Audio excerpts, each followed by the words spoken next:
Hi hello नमस्कार. स्वागत आहे तुमचं माझ्या इमोशनल मराठी कथा या यूट्यूब चॅनलमध्ये. तर मित्रांनो, हा भाग ना पूर्ण ऐका. या भागामध्ये ना खूप भारी आणि खूप भयानक ट्विस्ट आलेला आहे. तर न स्किप करता व्हिडिओ पूर्ण बघा.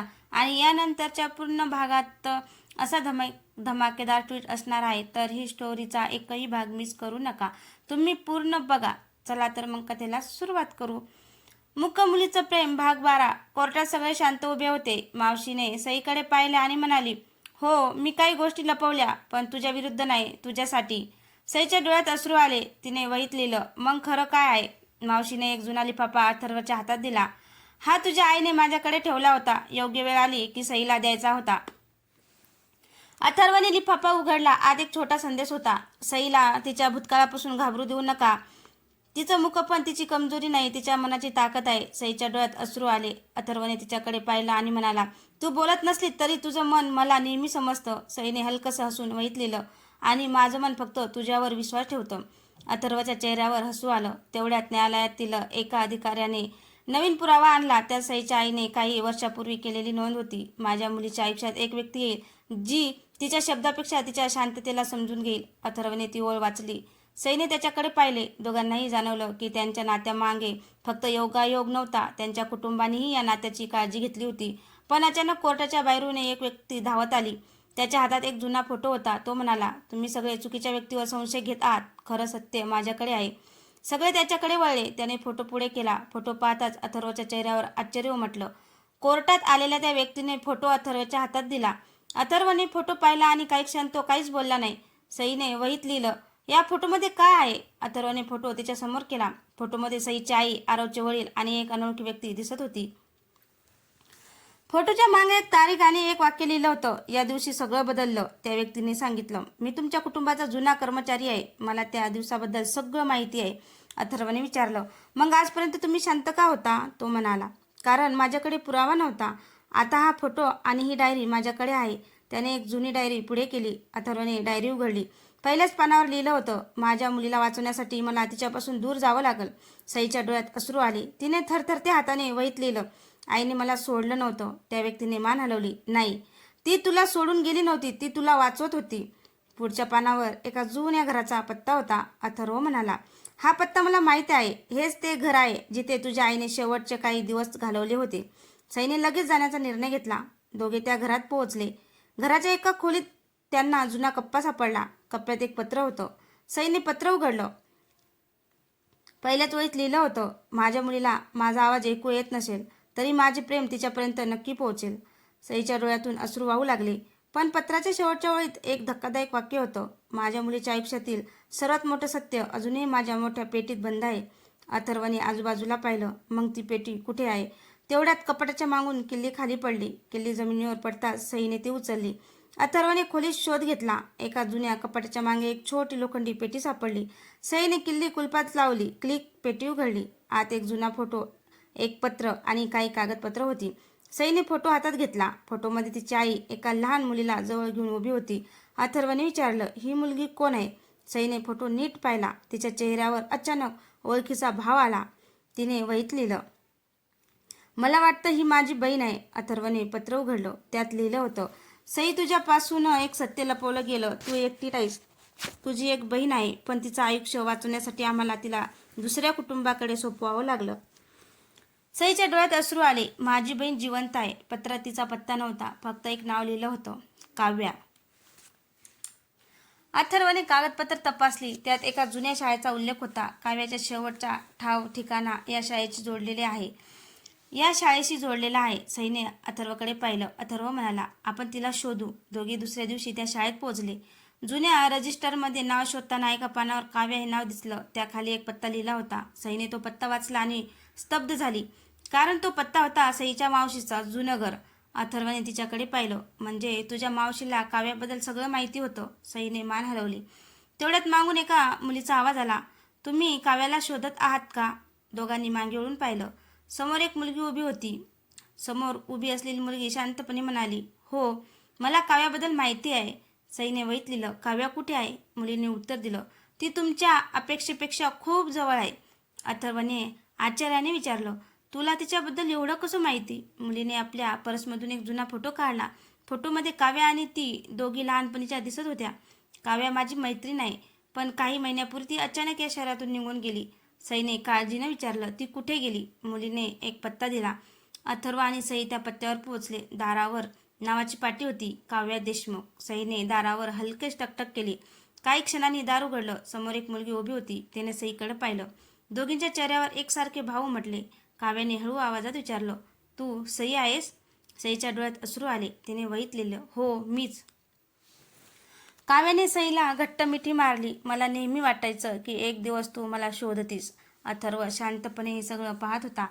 काव्याने अचानक त्याच्याकडे पाहिलं आणि म्हणाला, पण सई, तुला अजून एक गोष्ट माहिती नाही? सईने प्रश्नार्थक नजरेने पाहिलं.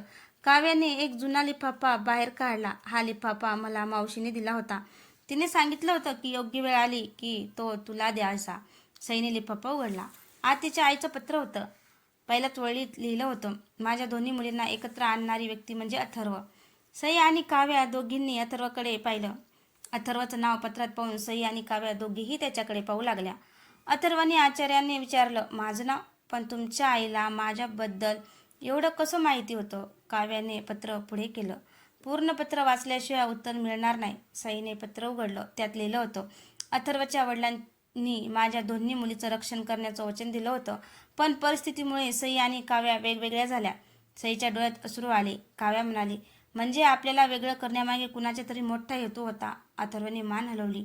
आणि तो हेतू अजूनही आपल्याला माहिती नाही. पत्राच्या शेवटी एक पत्ता होता, जुनं वकिलाचं कार्यालय, खोली क्रमांक 7. अथर्व म्हणाला, हे माझ्या वडिलांचं जुनं ऑफिस आहे. तिघेही तिथे पोहोचले. खोली क्रमांक 7 अनेक वर्षापासून बंद होती. अथर्वने कुलूप उघडलं. आत एका टेबलावर एक जुना टेप रेकॉर्डर ठेवलेला होता. अथर्वने तो सुरू केला. त्यातून सईच्या आईचा आवाज ऐकू आला. जर हा संदेश माझ्या मुलींना ऐकू येत असेल तर समजा माझं सर्वात मोठं रहस्य आता उघड होणार आहे. सई आणि काव्या एकमेकींचा हात धरून उभ्या राहिल्या. आवाज पुढे म्हणाला, तुम्हाला वेगळं करणारी व्यक्ती तुमच्या घराबाहेरची नव्हती. रेकॉर्डिंग अचानक थांबलं. अथर्वने मशीन तपासलं. टेपचा पुढचा भाग गायब आहे. तेवढ्यात खोलीच्या कपाटातून एक कागद खाली पडला.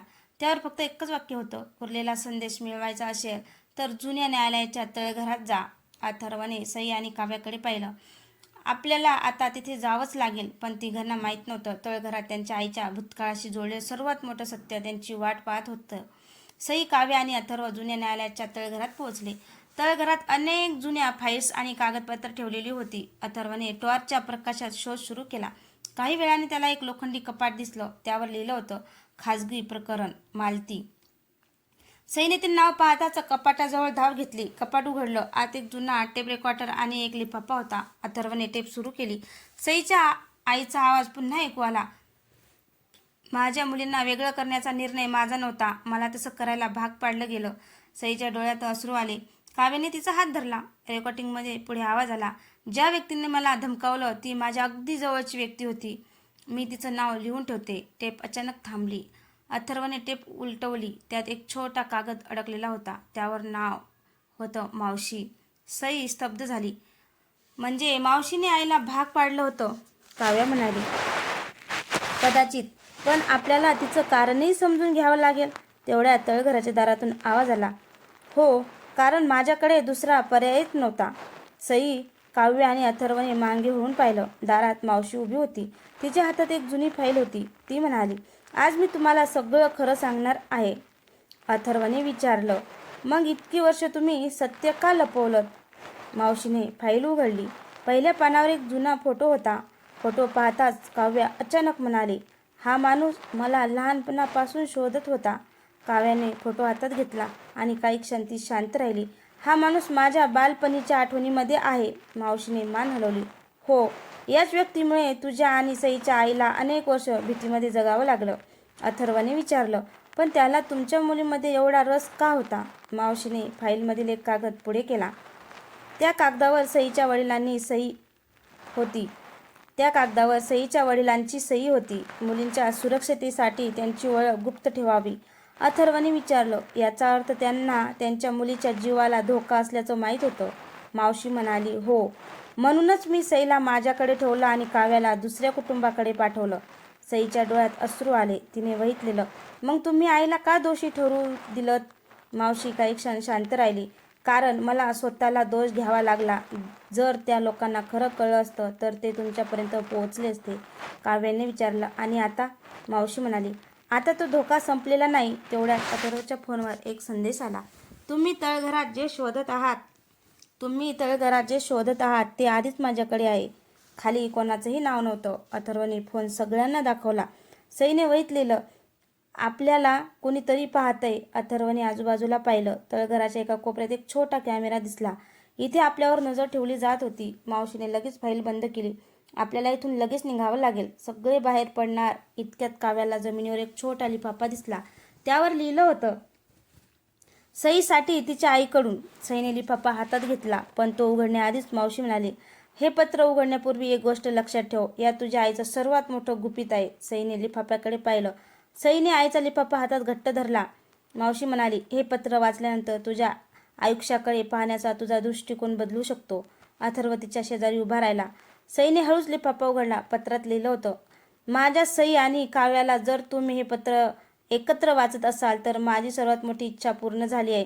दोन्ही बहिणींच्या डोळ्यात अश्रू आले. पुढे लिहिलं होतं, तुम्हाला वेगळं करणं माझी इच्छा नव्हती, पण तुमच्या सुरक्षितेसाठी मला तो निर्णय घ्यावा लागला. पत्राच्या पुढच्या भागात एक धक्कादायक खुलासा होता. तुमच्या वडिलांनी एका मोठ्या फसवणुकीचा पुरावा शोधला होता. त्या पुराव्यात अनेक लोकांची नाव होती. त्यापैकी एक व्यक्ती आपल्या कुटुंबाच्या अगदी जवळची होती. अथर्वने विचारलं, म्हणजे आजपर्यंत आपण ज्याच्यावर विश्वास ठेवला त्याच्यातलाच कोणी? सईने मान हलवली. पत्राच्या शेवटी लिहिलं होतं, त्या व्यक्तीचं नाव मी या पत्रात लिहिलेलं नाही, कारण हे पत्र चुकीच्या हातात गेलं तर तुमचं आयुष्य धोक्यात येऊ शकतं. पण खाली एक कोड लिहिलेला होता. कोड सोडवला तर नाव समजेल. काव्याने कोड पाहिलं. हा कोड आपल्याला माहीत असलेल्या जुन्या गाण्याच्या शब्दावर आधारित आहे. अथर्वने लगेच कागदावर काही संख्या लिहायला सुरुवात केली. काही मिनिटांनी कोड सुटला. कागदावर एक नाव समोर आलं.